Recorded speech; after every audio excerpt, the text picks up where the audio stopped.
Welcome to what are we calling this segment? Call it a mini cast. I don't know. It's the mini cast. So it's not PCP. No. It's I'm trying to think of something. What was Flit? This is the Flit cast. We're gonna call this a Flit cast. I had an idea and I went with it. Okay, Right, sure. welcome to the why Flint not? cast, where we just talk about brief things very briefly. Yeah, this isn't gonna be nearly as long as The other the things. Samurai cast. Oh gosh, the Samurai cast. Enjoy that. It's a lot of information. Yeah, and we just kind of went off. It's not a good show. But anyway, just check out that video at IronBat1993, where you're also listening to this video. Because of the topics that we're talking about. Yeah, getting to the first topic, which is we had a new episode of Dino Charge this week. Yay. Sorry. The reason we're doing the minicast is because I won't be available for the podcast, but I still wanted to give my thoughts on the episode because it was pretty awesome. Yeah. The episode, what is it called? When Logic Fails. When Logic Fails. That title is misleading. Yeah. Sorry. I'm not. But what else are you gonna call that episode? Well, it depends on which idea they wanted to go with, but that's beside the point. Check out the review. My thoughts on the episode is it felt very much like a Stephen Moffat written. That was the first thing I thought of when the actual conflict happens. Yeah. And they go into that abandoned medical facility. Sorry. Yeah. And it's just old and covered in cobwebs, and I was like, oh, God, I remember this episode. This is where the Weeping Angels come in. Yeah, and it doesn't help that they get stuck in a loop. And that's a very cool effect. They suffer an effect. I'm trying not to give too much away for people who haven't seen the episode, especially since you're going to give the full review. That is what you're going to do. Well, I was just kind of going off of it's been a week. People have probably seen it. Then again, we have binge watchers. Yeah, we're like I still get people who are watching like the Megaforce reviews. Yeah, and are commenting and liking all that stuff. I liked Megaforce. Apparently we finished it, but I don't remember. No, we just didn't watch the last 3 episodes because I thought you'd already seen them. I have, but they're all really good. Yeah. Anyway. But I wanted to show you that one because I wanted you to see why RoboKnight was such a great character. Yeah. He's just RoboCop, copy and paste RoboCop. It's not copy and paste. It's kind of that, especially if you like break it down. They're kind of the same person. Yeah. But that's just the point, which is he's not RoboCop. He's not, because I don't think RoboCop cared about the environment. Then again, he did have directives. Yeah. RoboKnight didn't have directives. Yeah, he did. And also RoboCop didn't have Metal Alice. That's beside the point. But he did have Ed 209. Is really cool. That's right. I liked it. I liked the ideas behind it. I didn't much care for the episode. For, I guess, writing reasons. It was very poorly written, in my opinion. Not giving too much away. It's incredibly inconsistent. Except for Chase. Chase is written really consistently for some reason. I don't think it's bad writing. No? I think it's just... Is it a time restraint thing? Because I really hate that excuse. It's definitely not. Especially since, because if it was a time restraint thing, there'd be a lot more Sentai footage. Yeah. Well, I mean, this is the first episode off the hiatus, which I guess was the same idea behind the first episode. I wouldn't put it past him, but then again, I heard that originally they were going to take a hiatus after episode 10. Oh, okay. Cool. And Nickelodeon was like, what about after episode 8? But we want to do 10. 8? Yes, but 8? Yes. Yeah. Anyway, so those are my basic thoughts on the episode. There's just enough of everybody, I think, to make it feel like a team episode. That's fair, yeah. Everybody is equally contributive? That's probably why it's all weird. No, that's not why. But that's not why it's weird. That's not why it's weird. I agree with you with the inconsistency. I just think it's a really well written episode. Oh, okay. But I thought I think that Puzzler Monster is actually a Sentai villain.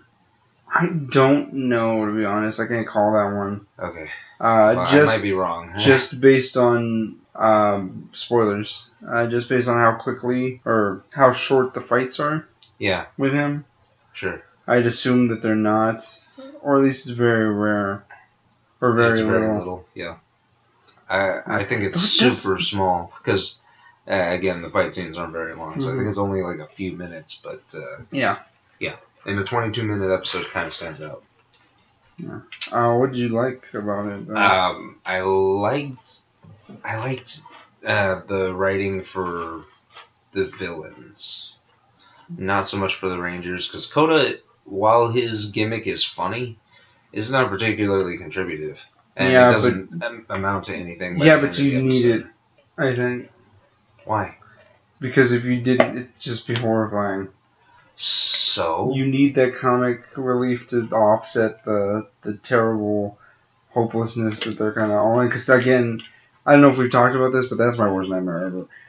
Is just, the Arkham City, or Arkham Asylum, Grave Encounters type thing, where you just open a door and you're in the same room. That's a horrifying thought to me. It's like claustrophobic, but not really. Yeah. So I think you need the comedy to offset it. That's pretty cool. And props to Yoshi for really committing to that. The situation for the Rangers does feel very desperate, for a kid's show. It's not as dark as it could be. Like, can you imagine that as a... Sorry, I can't not make that as a Time Force episode. With that ridiculous thing. With what? The Puzzler. Oh. Yeah, you could make it work. I think. Okay. Fair enough. No, I think you could make it work. Like, again, it would be probably more serious. Yeah, it would be a little bit darker. I don't think it necessarily would be darker. It would be more serious. And you would have either Wes or Jen pass out in the middle of it, and then you have that scene. Because that's a given. You have to do that. But we're not here to talk about Time Force yet. Well, I asked you to compare the two. I know. So, but anyway, so those are my total thoughts on the episode. The characters are cool. The theme song still kicks ass. I missed that theme a lot, and I didn't know. Yeah. Until I heard it. But anyway. I recommend listening to the Jungle Fury theme and listening to that one, the Dino Charge, right after. Okay. It's pretty, All right. Or you could do that vice versa. It doesn't matter. I'll do that when I leave. Yeah. But anyway, moving off of that on to another Power Ranger subject, because I just finished Lightspeed Rescue. Lightspeed Rescue. Man, it took a while for that show to get traction for me. Yeah, and that's fair. It's super boring for a long time. And I'll agree to your comments about that. Again, it's much more simpler than like Lost Galaxy or In Space were, because they were in space. Yeah. And they also had really complex. Well, the Magnet Defender was super complex. Yeah. Yeah. He was Batman. Yeah. But I think that's not. I still really like the show, and I agree that it's not the best. Yeah. It's just one of my personal favorites. When was the last time you saw it? Oh, goodness. So it's been about 4 years. Okay, well, we'll probably give it another watch. Probably near the end. Yeah, we're definitely going to give it another watch. When I get the third box set, we'll give it another watch. Oh, yeah, totally. We're going to finish Time Force before that. Okay. Sorry. Yeah, but I already sat through Lightspeed, so... No, it's fine. I don't care. I don't agree with your acting comment. Really? That they're terrible actors. Then again, prior to watching Jungle Fury, you kind of have to expect better. Like for Jungle Fury and RPM, they're super well acted, both shows.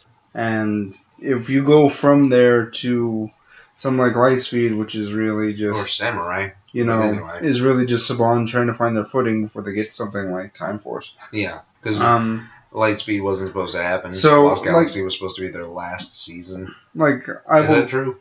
No, that was Space, though. So. Yeah. Yeah. Lost Galaxy wasn't supposed to happen. Lost Galaxy was kind of thrown together, but thrown together really well because they used mostly Sentai footage. Yeah. And turned to Nog. Yeah. But yeah. I wonder if any of those monsters made it in.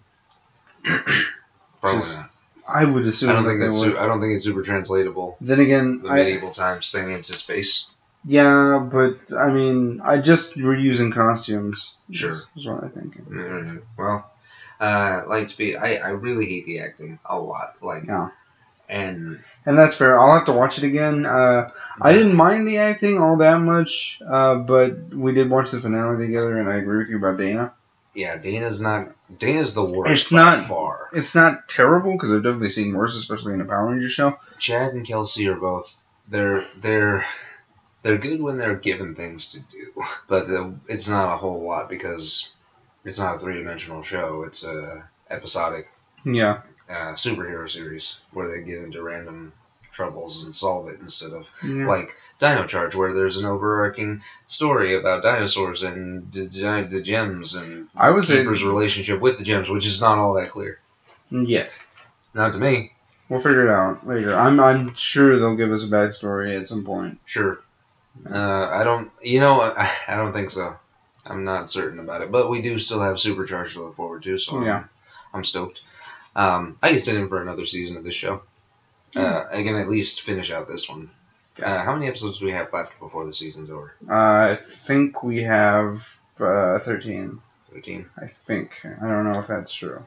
Yes, probably. Because we might get 22 this season, though then again, I'm not sure if either one of those are going to be holiday specials, and if so, if they're going to do anything with them. Because, again, we have Chip Lynn back, who is super creative with things like that. Sure. All right. Sweet. What else did Chip Lynn do? He was one of the main writers on Time Force.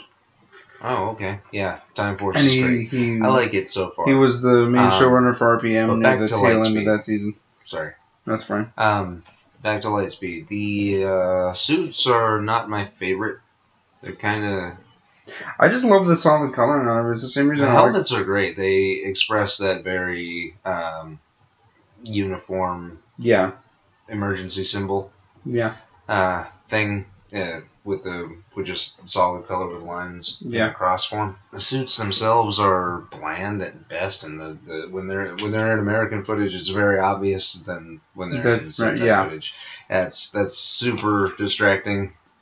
That's one of those things. I think that was the first show that I saw, because whenever I got back into Power Rangers again and started doing research and was watching like the first season or whatever, and then I found out about Sentai, because Google exists. Sure. And I was like, oh, that's cool. It's based on a Japanese show. It wasn't until Lightspeed that I actually really started to notice where the shifts were. Yeah.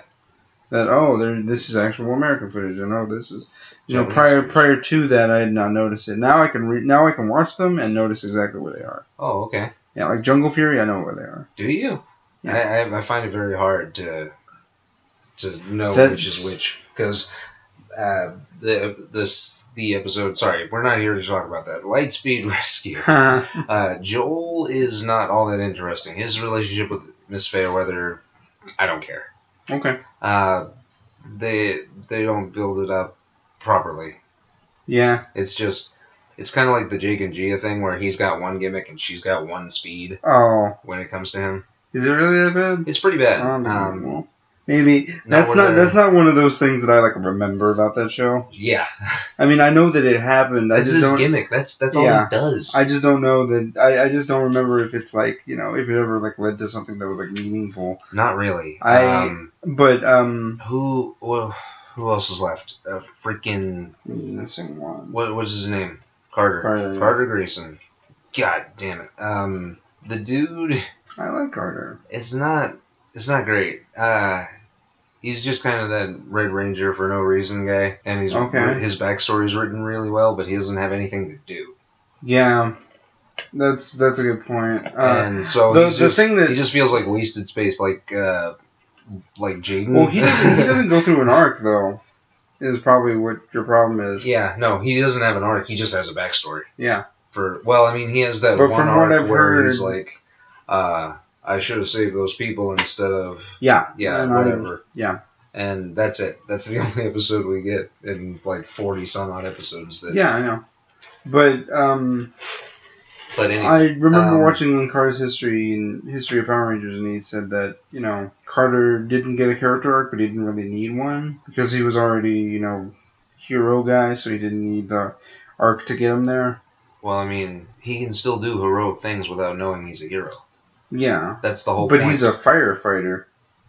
That doesn't make him heroic, that just makes him brave, which is a, sub-character of heroic. Bravery, loyalty, and... Well, I just don't think every character honesty. necessarily needs an arc. I mean, if I like them, I'm pretty sure they don't need one. That was a really deep character discussion just then. Yeah. Sorry. Who's left? Alright. Captain Mitchell, because he's in more of the season. He's acted really well. But again, he's got just... And I think it might be a directing issue. Because they're all very bland. Like, this is my line. This is the way I'm going to say my line. Okay. But Captain Mitchell, he has enough. He has enough character to make him interesting. Yeah. Well, because he's got that whole backstory thing with Ryan. Yeah, and he just acts circles around that guy. Oh, yeah? Yeah. Is he that bad? He's not. I couldn't remember if he's that... Well, again... He's kind of like if you put Antonio's enthusiasm into Zane's monotone. Yeah.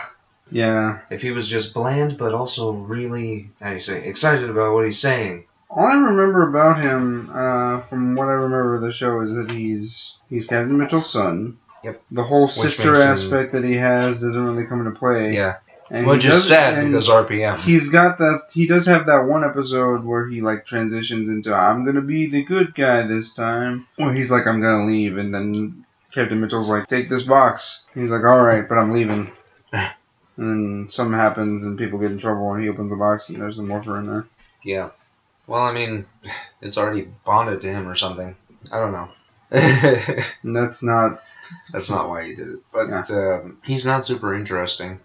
That's fair. I've seen better Sixth Rangers. They give him stuff to do, like the Cobra thing. Yeah, the Cobra I thought was thing, super interesting. I didn't. I mean, it didn't end well. I thought it was too rushed with what that thing looked like and how quickly he took the thing out. Yeah. I didn't really like it that much, but the whole idea of every time you morph, you're getting closer to death. That's a really cool idea. Okay. That's kind of ties him into the same thing they were doing with Tommy.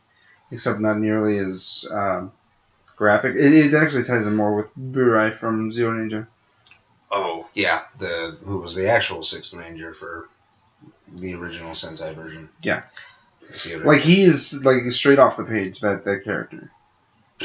Meh. Except for his motivations are different. That's and his action is terrible. And I don't like his suit. I think it's the V visor. Doesn't really fit with the whole emergency theme. Yeah, but the V is the Sentai symbol, so that's why they went with it. Irrelevant.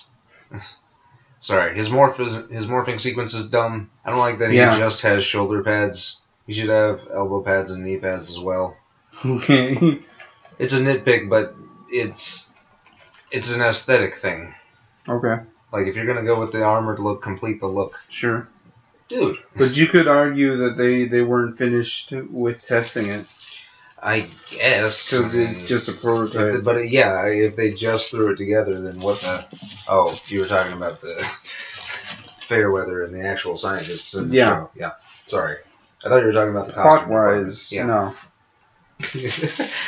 No. I was like, that's not an excuse, Nick. It is, though. Because anyway... They were testing it out on Carter, and then they got stolen, so it's a prototype suit. So it's not finished. With all the bells and whistles that they would put on it.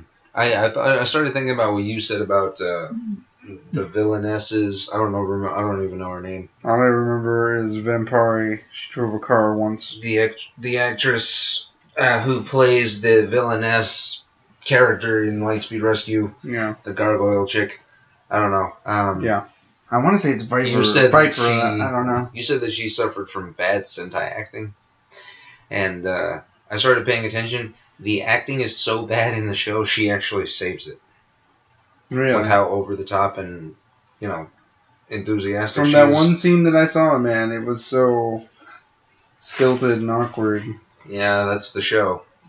Okay. The most interesting parts about it are straight Sentai footage with Diabolico and Olympius. It's pretty awesome. When Banshira shows up at the end with her body, it's super horrifying. Yeah. Like, it is straight nightmare fuel. Yeah. From Monkey Bone. Yeah. Fair enough. Yeah, that was nightmare fuel. Anyway, yeah, I know. So yeah, that's the show. I really like the Zords. Yeah, the Zords are amazing. Their fighting sequences are pretty cool. Yeah. Lightspeed's fighting sequences are great. The Ranger fights aren't that great, and the reason is because the director of photography has no idea what he's doing. Okay. He likes the static cam. Oh. And he doesn't know how to cut the mat out of the frame. Oh. Yeah. I see. It's really, really bad. I must not have noticed. Because all I remember is, like, the action sequences were super fun to watch. They're way more fast-paced than they are in Zeo. And Zeo, my opinion on that show has changed drastically when I rewatched it. Yeah. Because when I first saw it, that was one of my favorites. Yeah. Was Zeo, and then I watched it After again, and it's not necessarily developing a taste. No, it's just kind like of a nostalgia factor. It's just kind of like revisiting and analyzing type thing.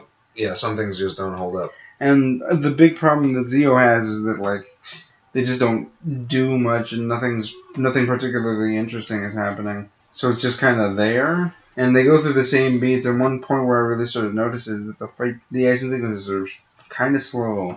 Yeah. Nothing against the Sun team. They do what they can.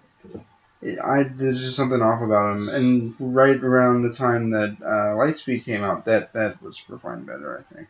Yeah, I don't know. Lightspeed's fight sequences aren't great. And then again, Lost Galaxies were pretty good, too. Their stories are kind of goofy. It doesn't have that overarching feel. It just feels kind of episodic. And oh, yeah. That's fair. That whole... Well, you gotta think that, like, because since they go back to Earth and since they have to fight 1980s cartoon style, we're having a hero and this is what he's doing today, and for some reason the villain comes in at the end like, I'll get you next time, Gadget. Okay. You don't know what I'm talking about? I don't. Well, I'd imagine that what you're saying is that, like, the format for TV has changed. Yeah. But I don't know if I necessarily agree with that. Because like, at the time, that really overarched story. Like that's because they thought it was the last one, and so they were just kind of like, let's just do things. But even Lost Galaxy has that feel where it goes from episode to episode. Yeah, that's also true. Huh. I have nothing to say to that. And Time Force follows it, so don't give me that bullshit. That's a good point. I don't know what happened there. Yeah, it's really no, odd. But I was saying, like, I don't think I necessarily agree with that, because at the time that Lightspeed came out, it was still following the like 5 episodes a week structure. Oh. I think it was around whenever Wild Force happened that they actually went to weekends and stayed there, and they've just been that way. And Jungle Fury was that way. Oh. In the weekend, so that doesn't matter. Yeah. How the structure of the show goes. So I don't know if that's necessarily like a directing choice or something that they did just to kind of, this is what a Power Ranger show should be. Again, I don't know who worked on it. I'd have to look that up. Yeah. What it is there's no overarching plot that ties everything together nicely. There are subplots that are pretty cool. Yeah, like the Ryan thing. Sorry? Like the Ryan thing. The Ryan thing. Like, that's a cool story, bro. But not particularly told well. Okay. Captain Mitchell does a great job saving those episodes. Yeah. But to focus on Ryan and Dana, not great. Well, I don't know what it is about that. I know they're supposed to be brother and sister, but they don't ever do it, and she's the only reason. Like, if she was as good at being like, oh, this is my brother and I haven't met him in like years, and she actually wanted to be, and they actually hung out, and they could actually, have that guy on set for longer than instead of writing him out because they have to. Yeah. And then it would be more interesting because like Burai and Geki in Zero Ranger have this really strong like brotherly bond once he turns good. Well, turns good is kind of an trades alliances. Yeah. Yeah. Trades alliances, and then it becomes about I need to protect my brother because he's dying, and if I call him out here, he's going to die faster. So I need to handle this situation by myself. And so that creates a lot of dramatic tension between those two characters, but the sibling aspect is non-existent in that. The only time where it's relevant is in either the episode that they find out or the episode that follows it, where they kind of get face to face with each other. Yeah. And they have this one moment, and then nothing else after that. This is one of the main problems I had with Lightspeed. The episode right before the finale has nothing to do with the finale. It doesn't lead into it. The episode is about the Pink Ranger becoming a model. Mm. Dana. Oh, it's filler. Yeah. That's what it's you're talking garbage. About. Holy crap, it's terrible. Mm-hmm. Oh man. Okay. So here's the thing. It's the Summer effect, but reversed. Oh. When Summer is doing her character from RPM, she's, really good. And when she's doing the Paris Hilton thing, it's obviously a character that she's doing. Yeah. For Dana, it just feels like she's that chick. Oh, yeah? That really stuck-up model. I'd have to watch it again. I was a cheerleader in high school or something. Yeah. Sorry. I don't know. I don't know how high schools work anymore. That's all right. These references seem dated. No, you got it. Okay. She seems more like stuck up than. It seems more natural for her to act stuck up than it is to have her act like. It doesn't. It's not a good moment when she gets chosen, quote unquote, to be the Pink Ranger. Mm-hmm. Like the only reason she's the Pink Ranger is because Captain Mitchell is the guy handing out the morphers. Okay, so it seems that Jonathan Zakor and Judd Lynn both worked on this season. I might feel different about seeing Carter and Dana in the Legend battle. Well, they don't really do much. But I'd have to watch that again, and I'm not going to do They don't really do much. They're just kind of there. Yeah, but they come in for a scene, and Carter's like, I'm a firefighter. And Dana's like, I'm a nurse. I don't actually know if the nurse thing comes into practice outside of that first episode of Lightspeed Rescue. I'm not sure. Again, I'd have to rewatch it. Oh, their clip show. Their clip show was worth noting. Because it wasn't bad. Okay. I've heard of worse reasons to have a clip show. It's an amnesia episode. And so, like, she's downloading their memories back into their bodies in a huge machine that they just happen to have.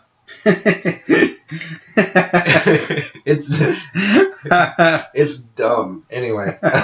Sorry. Oh my gosh, that's hilarious. And so they're, like, showing clips from the first half of the season, just in case you missed it. Yeah. And it breaks on Carter. Yeah. Because he's the Red Ranger and he has to come in right at the end to save everybody. Yeah. It's terrible. It's not well acted. I think it's a directing thing, though. Alright, well. I'll have to see, because, I don't know, again, I really like the show. There's probably going to be a lot of things that I notice when I rewatch it. Mm-hmm. So, again, my feelings about it may change. But from what I remember happening, I remember really liking it. Then again, I told you this, that might be because when I saw it, it was at the time where that was all on YouTube, and it was all just kind of, so I just kind of binge watched it. But at the time, I was watching videos. Somebody had done fan dubs where they made the episodes with Sonic characters, and I was really into that. Oh. I don't know why. I just thought it was super cool. So that might have also influenced my opinion at the time. Because I remember I watched the first 12 episodes like that. All I can say is that I'm really looking forward to what Time Force has to offer. You should. It's all really, really well done so far. Yeah. Even though a lot of it, the show could do without, what's her name? The Yellow Ranger. You learn people's names. I learned most of them, so I don't need your shit. Why is Katie not necessary? Because she doesn't really do much outside of the comic relief with Trip, because we don't have Bulk and Skull anymore. That's fair. Her arc kind of comes out of nowhere. Yeah, but that's more of an episode thing. Yeah. It's more of a one and done type of situation. That's what I'm saying. It shouldn't be, but it is. Like she should like that whole spiel she makes at the end where she's like, "You guys are my family." But for me, that should have been a moment. It should have been like really deep and meaningful, but it wasn't because she didn't do it right. For me, I don't like Lucas. At all. Yeah, he's a real asshole. He's bland, and he's my least favorite Blue Ranger. He's bland, boring, and I just don't like him. I didn't like him when I watched the show because his character is I'm cool. Yeah. It's kind of like Dolph Ziggler. Which is bad because you can't quantify cool, or you can't tell somebody, act cool. I know exactly what you're talking about. Yeah. Yeah. Because people's perceptions are different. So, that's my thought on it. Then again, so, what would you rate? Time Force? Or Lightspeed? Yeah, Lightspeed. Out of 5, I'd probably give it a 2. Damn. I didn't enjoy a good chunk of the season. That's fine. The cool stuff was cool, but it's very few and far between. Yeah. It's long and it feels long. Yeah, and I can probably see what you're talking about that. For me, every time they showed up with a new gadget and new Megazord, that was enough. They had really cool morphing sequences. Yeah. For really good episodes, but it wasn't enough to save from the just boring stuff. Jesus. Brought a mermaid in because. But anyway, can we go ahead and talk about SummerSlam? Yeah, sure. We can do Totes Magoats. We saw WWE SummerSlam this past Sunday night. Was it this past Sunday? Yeah. Great. Well, I won't say great show. For some reason, it took a while to build momentum. Oh, yeah? Yeah, that first match. Oh, didn't really care. What was it? I thought that was just me. I'm trying to remember. The first match was the no, that's not true. No. It was a title match, wasn't it? Or am I? I don't even know. I think because I can't remember what it is. Did we only? No, there was that WWE Tag Team title match, which New Day won. Yeah. I don't know what the hell they're doing with Kofi Kingston and Biggie Langston. Yeah, I don't. All I know is that pairing anybody with Xavier Woods means that their career is over. Which is weird because that guy is still new. Oh, Xavier Woods? Yeah. Oh, yeah. You know what I think? What was that? Xavier Woods has a lot of natural ability, but he's not much of a character. And he's not big enough to do the Rusev thing where he doesn't have to talk a lot because Rusev... That's what I imagine people who do that brooding thing. I thought that they were going to go... Because when he first came out, they were talking about how, he does hip-hop keto and we saw him with a Mastodon t-shirt. Oh, so that's right. I thought they were going somewhere with that. He had posted a picture on Twitter with him holding the morpher. So I thought they were going somewhere with that, and then they just kind of dropped it and moved to New Day. Yeah. I don't know. I wasn't there for the transition, so I don't know. Yeah, I don't know what... we checked out for a couple of months and all hell went loose. Yeah. Like, Cody Rhodes turned into Stardust. What the hell was any of that? And he had a match with Stephen Amell, which...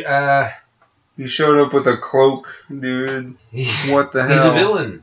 I'm aware of that, but, that was insane. And Stephen Amell, good on that guy. Yeah, good on that guy. He definitely took a class. Yeah. He did a hell of a lot. That dude trained for days. Yeah. He's on the set of Arrow talking about just, Stephen, what the hell are you doing? Apparently he does his own stunts in the show. Why they let him do that. I can see that, yeah. Alright, let me see here. I haven't watched the show, so it doesn't matter. I will watch the show, so don't crucify me for that. I actually might watch it because Edge is going on.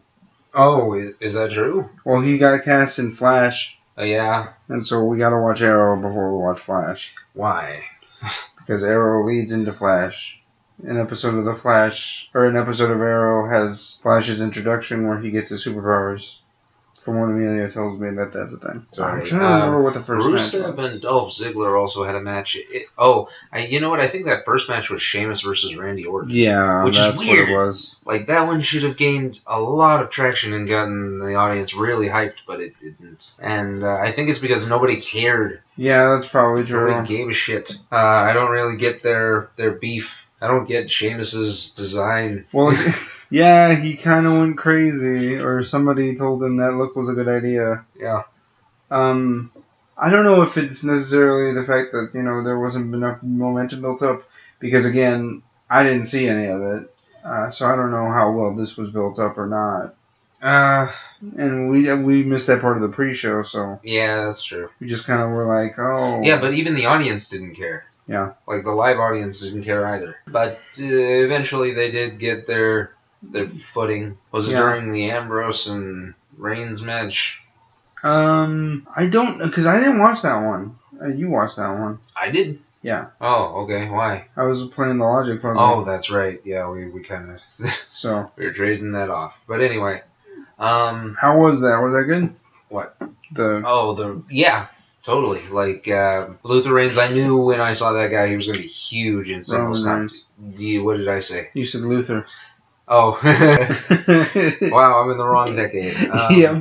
Sorry, Roman Reigns. I knew he was going to be big in singles competition when I saw him come in with the Shield. Yeah. Dean Ambrose, I didn't know he was going to be that big.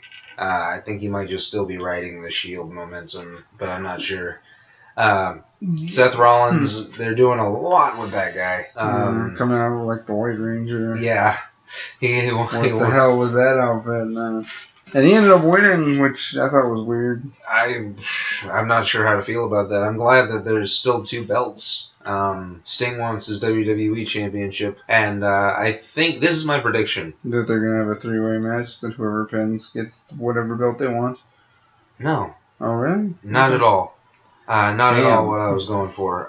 No, I think because Seth Rollins said something about Sting on SmackDown. I don't know exactly what it was, but apparently he had accepted a championship match with him. Okay. So my prediction has absolutely nothing to do with John Cena. Sorry for anybody who cares. I can't imagine anybody does it at this point. It's just John Cena! Yeah. Sorry. Yeah. That's all over the internet. Yeah, totally. The Sting match, I think, is going to be at the next pay-per-view, I guess. I don't know what the next pay-per-view is. We're two pay-per-views away. Night of Champions is next. We're two pay-per-views away from Survivor Series. Survivor Series after this line? No. Wait, yes. Yes? Because it's WrestleMania. Is it Survivor Series after WrestleMania? No. Is it SummerSlam? Backlash after. Oh, no. Yeah, Backlash is after WrestleMania. No, out of the 4. The Royal Rumble is right before WrestleMania. Yeah, I think Survivor Series is after. I don't even know. I don't know. The point I'm trying to make, that the next big pay-per-view, whatever it is, Sting will... Well, because Brock Lesnar wants another match with The Undertaker. Right? After officially losing, even though not really. He didn't lose, he passed out. That was super cool. Yeah. For not being unable to continue the match. Which was a great fight between him and The Undertaker. Undertaker has restored my faith in him. I didn't think it was going to be good. Oh, yeah? Yeah. Yeah, I didn't know what to expect, man, because I remember watching that first match. Yeah. That was kind of hard to watch, man. Yeah. It wasn't good. It's like watching Bane fight Batman. It was just not a good situation. Yeah. That's exactly how I would describe it. I'm trying to think. Oh, yeah. So I think they're going to start building a feud between Sting and The Undertaker somehow involving the WWE Are they really? Championship. I'm not really sure. This is kind of what I'm hoping is going to happen. Because I kind of thought Sting left. No. He came back after SummerSlam and kicked the shit out of Seth Rollins. Okay.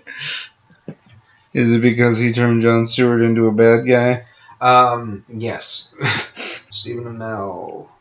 Yeah, with Neville, who was super impressive. First time I saw that guy. Adrian Neville, I've been watching a lot of his older stuff on NXT, and the NXT is definitely going to be my new favorite spot to hang out. I haven't decided if I'm going to keep the network or not, because connectivity is crap. Get on it. www.com/the-network. You should tweet them. Yeah, I'll send them a tweet. Be like, yo, your connectivity sucks. $9.99 a month. Most people think that that's worth it just for the pay-per-views alone. But I think that's the only thing I wanted. Those are the only things I wanted to talk about on the cast while I'm not actually doing anything. I figured we got about 30 minutes or so of good, solid cast. Okay. Audio. I'll definitely put that one up. Thank you, Nick. I appreciate that. Yeah. Again, still working on the iTunes thing. Yeah. This does not mean, just because of the Dino Charge has come back, does not mean that I will stop doing the Ninjago videos. It just means that the next one's probably going to take a little bit longer to come out. I am working on it to try and figure out a schedule, trying to juggle both of those shows. But it will happen, guys. Yeah. I look forward to the next Ninjago review. Yeah. I do. I don't watch the show, but I enjoy the reviews. Oh, you've been watching the reviews? Oh, yeah. It's kind of weird because I'm starting at season 3, and like that's where so much established stuff has already happened. Oh, do you want to talk about that? What? Do you want to talk about Rick and Morty? Oh, yeah, we can. Do you want to? I've got time. I don't know if we have enough. Well, maybe. Yeah, sure. Why? You want to just touch on it for a little bit? Because Yeah. Rick and Morty is the best show. It's one of the best shows. It's man, it has absolutely no right to be as good as it is. That's a good point. It's really not well written. from The characters are really consistent. Yeah. The adventures that they go on are ridiculous and completely original and creative. Yeah. Well, not original, but incredibly creative. Yeah. They don't travel through time, you'll notice. Yeah. They haven't done that yet, have they? No. Because time travel is a physical impossibility, Morty. But it's super cool. I really dig the show. Yes. I just started watching because it was funny. Well, I mean, yeah. Because it is, again, it is super genuinely funny. But it's also really clever. Yeah, when you get down the line. And season 2, there are 5 episodes of season 2. Season 2 is where it gets real. I don't think that's true. Why? Oh, because of the whole grave thing. Here's the thing. That's a continuity thing. Oh yeah. And when it happens, it's super horrifying. But in that moment, like it's super blunt. Yeah. And hilarious for that reason. Yeah. What I'm saying is it's more comedic than heartfelt. No, I was talking about the trying to remember what, because I watched this all in one go, so I don't know what episodes binge watched through seasons 1 and 2. I can't remember what episodes were in season 1 and season 2. I will tell you. But Something Wicked I thought was a super really good episode. Yeah, Something Wicked was definitely Raising Little Gorp. Oh, Raising Gazorp. Yeah, Gazorp. Yeah. I thought it was a really well-written episode. Yeah. I just love the fact that they're characterizing Rick. That's fantastic. Yeah. You know, something like a show like this would just keep that guy at the same level. Yeah, I agree. They're using him more as a 3-dimensional character instead of a gimmick. They do things to evolve his character, and while he doesn't necessarily change. Like, he doesn't have big changes, but incrementally you can see that he's starting to care more about what he's doing and about being with Morty. And even hanging out with Summer has been more of a consistent thing than it was at the beginning. Yeah, I agree, actually. That whole character that Summer is built around being jealous and admitting that she's jealous of Morty. Yeah. Always hanging out with him and doing stuff and her getting left behind to do whatever the hell she does. But the show is really, because it's doing a lot of different things. It's funny. It's the way you described it. It's like the Adventure Time formula in an Adult Swim cartoon. If you could apply the Steven Universe effect to Squidbillies. That's a good Because Adult Swim shows definitely don't follow this type of characterization formula. Not at all. They usually just kind of, show content that's funny. It's kind of like Futurama. Futurama was one of the shows to do that. Yeah. And of course, But even that one had to build up a good, strong foundation of goodwill before that happened, though. That's true. This was really early on, building on this character. Yeah. I don't know if they expect it to last long. I imagine it's going to last a while, though. I would think so. Adventure Time's on its 6th season, but back to Rick and Morty. Definitely watch it if you haven't seen it. If you have seen it, my favorite episode, M. Night Shyamalan Aliens, is pretty good. Which one is that one? That's the one where they're in the simulation. Yeah, that's a good one. It's pretty hilarious. Yeah. Yeah. Why don't you ask the smartest beings in the universe, Jerry? Oh, wait, you can't. They blew up. What's that one episode that makes fun of clip shows? Oh, it's episode 3 of season 2. Yeah. The Memory Worms. I love that's my favorite episode because it does a whole lot. Like it's making fun of a TV trope, building on characters, also being super hilarious. And is crazy sci-fi to the point where it like almost messes with your head. It does mess with your head. Like, can you imagine how terrifying that would be to like think you know somebody and then not actually know? Well, that's the whole Total Recall thing. Yeah. So yeah, but it does take a lot of sci-fi ideas and puts a comedic spin on it, and also, it also evolves the characters. Fourth Wally, so it's I also like the last episode of season 1 too. Council of Ricks and that stuff was super cool. You guys wanted to be separate from the government, so you became a stupid government, and that makes me more Rick than anybody in here. What's your favorite joke from that? My favorite joke from Rick and Morty. Yeah, I know it's tall. If you don't want to, you don't have to come up with one. Tall order. I still okay. Well, let's simplify it. Who's your favorite guest star? Oh, dude. Because there's been a lot of people on this show. Yeah. So let's start there. I don't know. Oh yeah, no, it's got to be Goliath. Yeah, Keith David is super funny because he just commits to it. It's amazing. Yeah, and nobody could deliver those lines with such conviction. And I feel like he got the job because he was in what is it? Halo. No, not just Halo. He was in the Saints Row 4 game. Oh, seriously? Like as a character. Okay. He was the vice president. Was Keith David. And then like there's a point where like they get betrayed while they're in the Matrix, and when they wake up, everybody's been all beaten up and whatever, and Keith David and this other guy are missing, so they think the other guy kidnapped Keith David. Okay. But Keith David ends up being the bad guy. It's really funny. Alright. I've never played a Saints Row game. That's the okay, let me show you what let me tell you about that game. The first level is called Zero Dark Saints. Oh, Jesus. Where they pretty much just go in, and you, as a character, go in to take out one of the bad guys from the last game, and then you end up jumping on a nuke to try and stop it, and when you jump on, it starts singing, I Don't Want to Miss a Thing from Aerosmith, and everybody's telling you how much they're going to miss you when you die. What the fuck? I know, it's insane, but it's hilarious. Okay. Like, I love that game. Alright. Well, that'll do it for us here. Yeah. Or, no. I think we're done. I think we're done. Alright. That'll do us here at the Flintcast. These will be shorter. The Flintcast. We just had a lot to talk about, so. Yeah. These will be shorter moving forward if we have to make another one. Well, I mean, you can cut whatever. Okay. Make sure. Whittle it down. Whittle. Wiggle. But anyway, thank you for joining us. Don't sleep till Brooklyn. Yeah. Yeah. Why don't you sign off on this one? Alright. This is Andy, the Ice Chip Andy, with Iron Nick here, signing off. Thank you, and have a pleasant evening.